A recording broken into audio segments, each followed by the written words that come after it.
ประนดกราบกรานใต้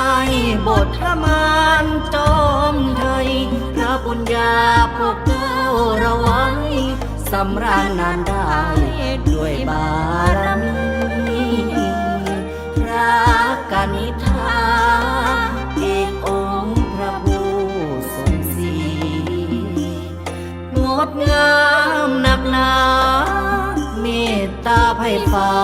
ประชาชีพระเกียรติเกิดกรุงธานี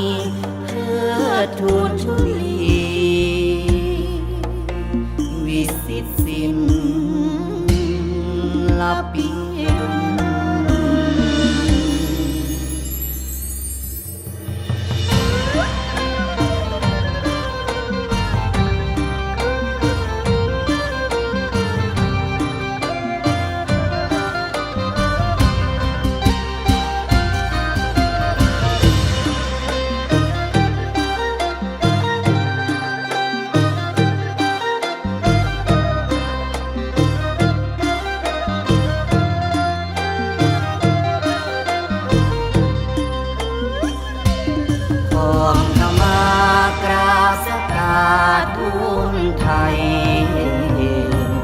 น้อมพรชัยทูลถวายประเท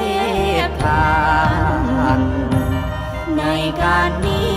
มั่งคั่งสีดียิ่งหมู่หญิงสายถวยนิกรเลี้ยนลายเดชไทยเฮาเอ้ยเดชไทยเฮา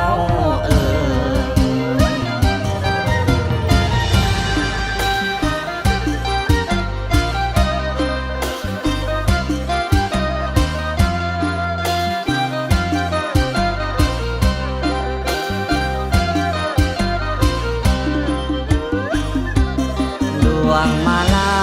ปุนแป้งมาย่อนอมถูกเพียนพร้อมอีกเครื่องหอมน้อมด้วยด้วยไทยคาตั้งศรัทธาหอมหอมกราบมิ่งจอมใจประชาถ้วยราชเดชไทยเฮาไทยเฮาเอ่ยเสื่อนเทพฟ้าเล่าอินทาแม่นกำถ้วยคาล้ำแอนละบำล้ำฟองเป่าเสินมาหนักขลาเพียงทองมาเวียนหอมหอดเจ้าทอละนินดวงเพื่อแพ้วองค์พระสาพันยุไทยให้มาสู่อยู่ในการเข้ามาทรงพระพรพระเทพเฮาเด้อ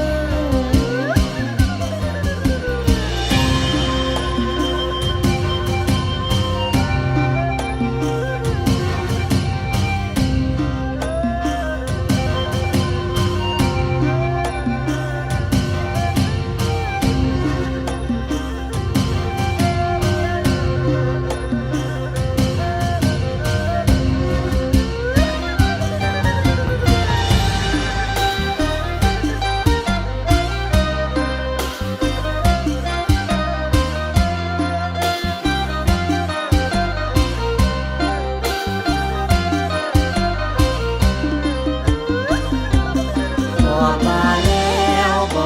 ละบวนสมควรทีมา